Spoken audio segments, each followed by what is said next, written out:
बोलिए श्री सद्गुरुदेव भगवान की जय, सच्चे दरबार की जय।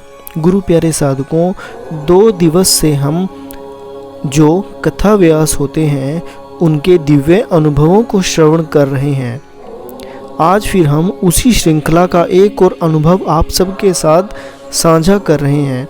और ये जो अनुभव है यह है साध्वी त्रिपता भारती जी का, जो श्रीमद् देवी भागवत कथा वाचिका हैं। वो महाराज जी के बारे में क्या कहते हैं? वो कहते हैं कि खुद पर्दे में छिप जाते हैं। वो अपने इस अनुभव को स्टार्ट करती हैं एक दोहा महाराज जी के लिए कुछ पंक्तियाँ लिखकर वो सुनाकर वो इसको अनुभव को स्टार्ट करती हैं। क्या कहती हैं वो कहती हैं कि क्या बताएं, हम बन गए हैं कैसे कथा व्यास, ना बुद्धि हम में ना कोई गुण था आसपास। गुरु की है ये कृपा, उन्हीं पर हमको है नाज, दुनिया की भीड़ से उठाकर बना दिया उन्होंने हमें खास।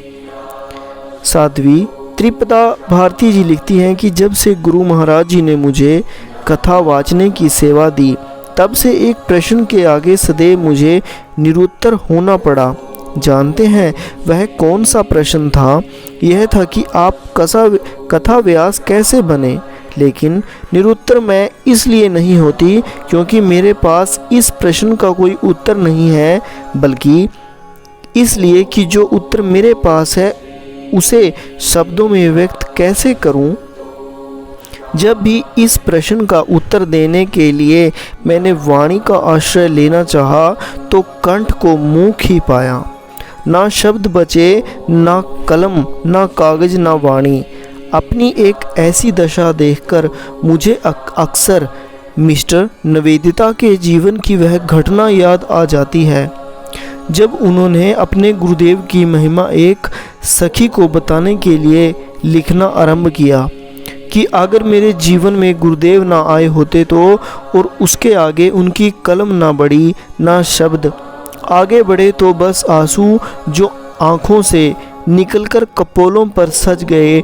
ठीक ऐसे ही है हमारे गुरुदेव श्री आशुतोष महाराज जी की कृपा दास्ता, जिसे चाहकर भी मैं व्यक्त नहीं कर सकती। मैं तो क्या, गुरु महाराज जी का प्रत्येक कथावाचक शिष्य के लिए आशु कृपा कथामृत का वाचना करना असंभव था, असंभव है और सदैव असंभव रहेगा। जानते हैं क्यों? क्योंकि एक चित्रकार को चित्र उकेरने के लिए कोरे कागज की आवश्यकता होती है, लेकिन गुरु महाराज जी एक ऐसे चित्रकार हैं जिन्होंने हमारे मन के मलिन कागज पर असंख्य अवगुणों के दाग धब्बे होते हुए भी जो चित्र उकेरा वह आपके सामने है। कैसे करूं बयां मैं गुरु सत्ता के अफसाने को, लुटा दिया हम पर हर कीमती खजाने को। हर पल अब ये एहसास मेरे दिल में पलता है, मेरे सतगुरु मुझे राह दिखाने को साथ चलता है। इसलिए गुरुदेव की करुणा का अंदाज मुझे माँ भगवती की तरह लगता है, जिसका एहसास मुझे देवी भागवत कथा के दौरान सत्यव्रत का वृतांत सुनाते हुए हुआ। इसका वर्णन श्रीमद् भागवत देवी पुराण के 3 स्कंद के 10वें अध्याय में आता है कि सत्यव्रत का नाम पहले उत्थय था, जो महामूर्ख होने के कारण सभी की ओर से उपेक्षित था। दुनिया में ऐसे व्यवहार से निराश होकर वह वन में चला गया था और संतों की प्रेरणा से माँ भगवती की भक्ति में संलग्न हो गया था। तब माँ की अनुकंपा से उसकी सारी अज्ञानता धुल गई और वह प्रगाढ़ विद्वान बनकर समाज में वंदनीय हुआ। जिस उत्थय को कोई पूछता नहीं था वह सत्यव्रत ब्राह्मण के रूप में पूजनीय बन गया था। यह केवल पौराणिक बात नहीं है, मेरे जीवन की यह सत्यता है। मुझे आज भी याद है वह दिन जब हम बहुत सी प्रचारक बहनें महाराज जी के पास बैठी हुई थी। महाराज जी ने हम सभी से पूछा कि आप में से किसी को देवी माँ से संबंधित कोई श्लोक आता है, तो सभी ने कोई ना कोई श्लोक गुरु महाराज जी को झट से सुना दिया।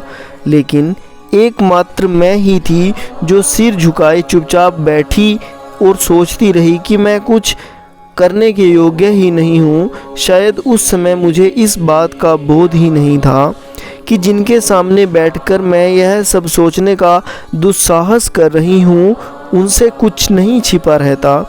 वे तो मन के उन अस्पष्ट भावों को भी पढ़ लेते हैं जिसे हम स्वयं भी अपरिचित होते हैं।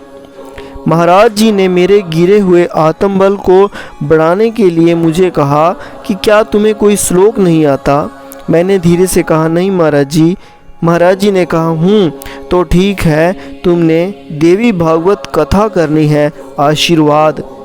सच पूछिए, यह महाराज जी के आशीर्वाद का ही चमत्कार है जो आज फलीभूत हुआ है।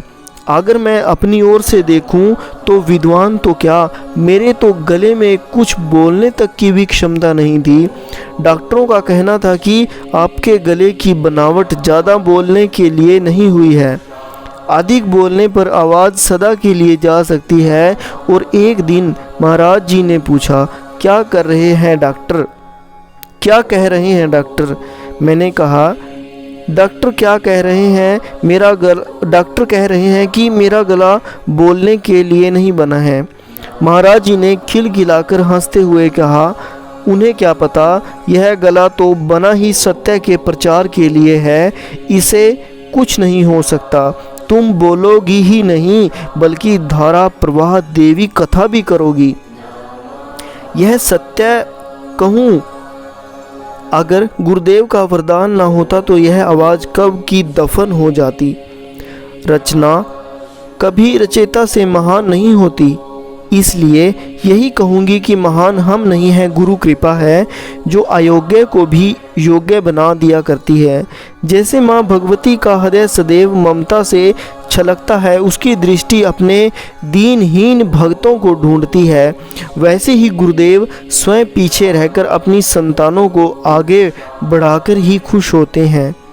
इसलिए मैं उनके बारे में बार बार यही कहती हूँ कि हर पल करते मदद हमारी, हर क्षण निभाते हैं साथ, हमको दे सम्मान सदा, खुद पर्दे में छिप है जाते। जब भी निराश होकर मैंने खुद को अकेला पाया, लाखों दे प्रमाण, कहा मैं हूँ ना तुम्हारा साया। हम जैसे दीनों को गुरुदेव अपने गले लगाते हैं, हमको दे सम्मान सदा, खुद पर्दे में छिप जाते हैं। गुरु प्यारे साधकों, कैसे गुरु महाराज जी अपने साधकों को हमेशा आगे रखते हैं, कैसे वो एक पर्दे के पीछे सदैव छिपे रहते हैं।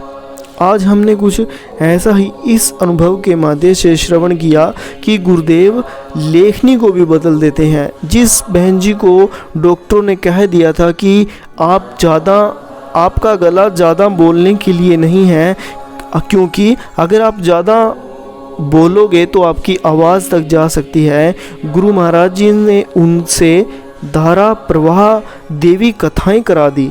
ऐसी होती है गुरु कृपा। गुरु साधकों कि अगर हम गुरु पर पूर्ण विश्वास, पूर्ण श्रद्धा रखें तो गुरु क्या नहीं करा सकते हैं। हमने इतिहास में सुना भी है कि गुरुओं ने तो पशुओं के मुंह से भी श्लोकों का उच्चारण करा दिया, फिर भी हम तो इंसान ही हैं, तो हमें तो वो क्या से क्या बना दें। पर हमारे अंदर वैसी श्रद्धा, वैसा विश्वास है, रखना चाहिए हमें गुरु के प्रति। आज मैं इस अनुभव को यहीं समाप्त करता हूँ और कल फिर आपको एक नए अनुभव के साथ मिलूँगा।